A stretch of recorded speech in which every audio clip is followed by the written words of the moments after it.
Nous allons parler des réfugiés et des déplacés environnementaux, qui sont un sujet d'une très grande actualité, puisque notamment en Europe, la question des migrations s'est déclinée ces 2 dernières années sous le chapitre des réfugiés. L'Europe a connu un afflux exceptionnel de réfugiés en 2014 et en 2015, mais c'est une question mondiale.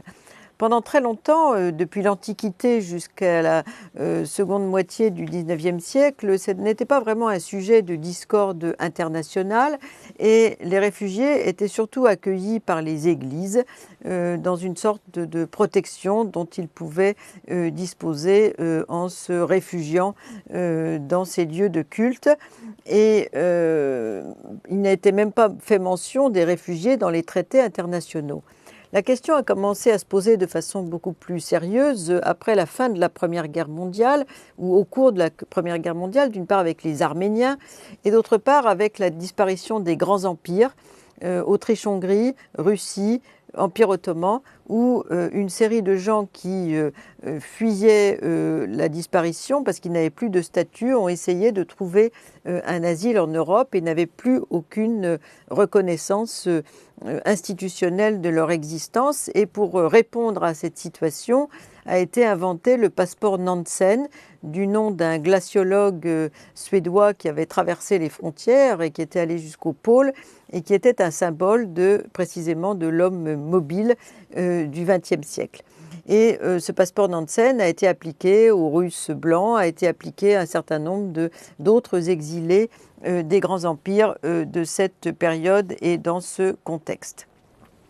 Ensuite, pour poursuivre la tentative de consolidation du statut de ces personnes, à la fin de la Deuxième Guerre mondiale, on a élaboré la Convention de Genève de 1951, qui a été établie dans une période de guerre froide. Donc il y avait un message politique aussi, celui de l'accueil des personnes qui fuient leur pays, qui d'ailleurs complétait la Déclaration universelle des droits de l'homme de 1948, qui dit que toute personne a le droit de quitter un pays, y compris le sien.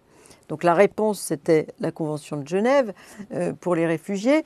Et cette définition des réfugiés est assez large en réalité, puisqu'elle dit que toute personne qui est persécutée ou qui a une crainte fondée de persécution en raison de sa race, selon les termes de l'époque, de sa religion, de sa nationalité, ses opinions politiques ou de son appartenance éventuelle à un groupe social, peut demander l'asile.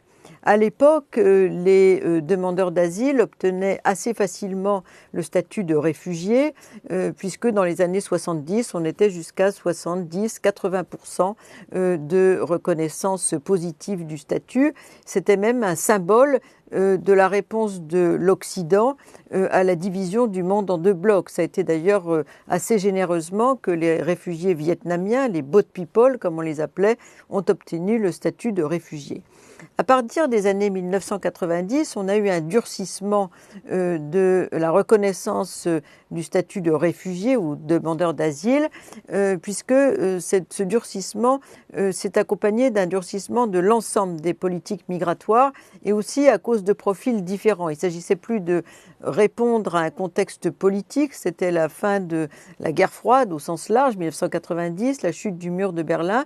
Un certain nombre de réfugiés ont afflué, se prévalant du communisme dont ils avaient été victimes. On a eu beaucoup de réfugiés chinois, par exemple, de réfugiés des pays de l'Est vers l'Europe de l'Ouest dans ce contexte-là. À l'époque, c'est déjà l'Allemagne qui a accueilli l'essentiel de ces réfugiés.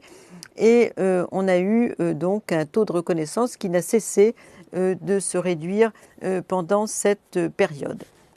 En même temps, pour répondre à cet afflux, d'autres statuts que la Convention de Genève ont été multipliés. 1990, c'est aussi de la part du Haut Commissariat aux réfugiés l'extension, la définition, mais aussi la pratique de ce qu'on appelle les réfugiés internes dans leur propre pays. On les appelle en anglais les IDPs, Internally Displaced Persons, des gens qui cherchent refuge, non pas en traversant les frontières, mais en restant chez eux, protégés dans une autre région que celle des conflits, par des organisations non gouvernementales, par des associations caritatives, et en attendant de pouvoir retourner chez eux. On a eu beaucoup de retours dans le cas de la crise de l'ex-Yougoslavie. Dans ce cas de figure, on en a eu aussi par exemple en Côte d'Ivoire, et donc on a eu un règlement interne de la crise des réfugiés dans ce contexte. Et on a eu d'autres statuts également de moindre protection que la Convention de Genève, qui ont été définis par exemple en Allemagne, ce qu'on appelait le statut B des Nations Unies, qui n'était pas l'application de la Convention de Genève. Et dans d'autres cas, par exemple en France, on a eu la protection temporaire pour les Algériens de la crise de 1995. On a eu également d'autres grandes crises dans le monde dans ces années 90 qui ont donné lieu à soit un statut de réfugié, soit à des situations pendantes sans véritablement de réponse institutionnelle, mais en même temps des gens qui ont été protégés par la clause de non-refoulement. La Convention de Genève prévoit en effet qu'on ne peut pas renvoyer des gens vers des pays en crise, même si on ne leur donne pas le statut de réfugié, ce qu'on appelle les ni-ni, les personnes qui ne sont ni régularisables ou, titularisables pour être réfugiés, ni reconductibles chez eux. Aujourd'hui, on en a beaucoup puisque le taux de reconnaissance est assez faible.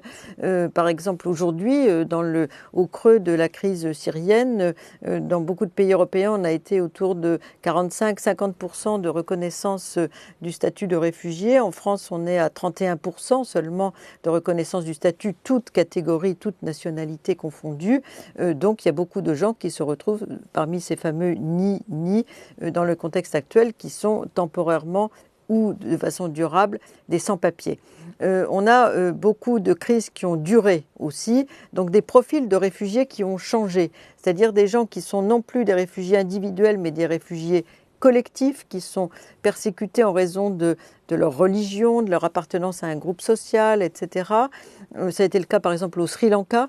On a également des réfugiés qui ont correspondu à des persécutions, disons, qui étaient liées à une appartenance ethnique. Ça a été le cas de la crise des Grands Lacs en Afrique. Et dans beaucoup de cas, quand on a des réfugiés collectifs, quand on a des causes qui sont plutôt des persécutions par la société civile et non par les États d'origine, il est plus difficile d'étayer le fait qu'on a été persécuté. Et donc, dans ces cas-là, il est plus difficile d'obtenir le statut de réfugié.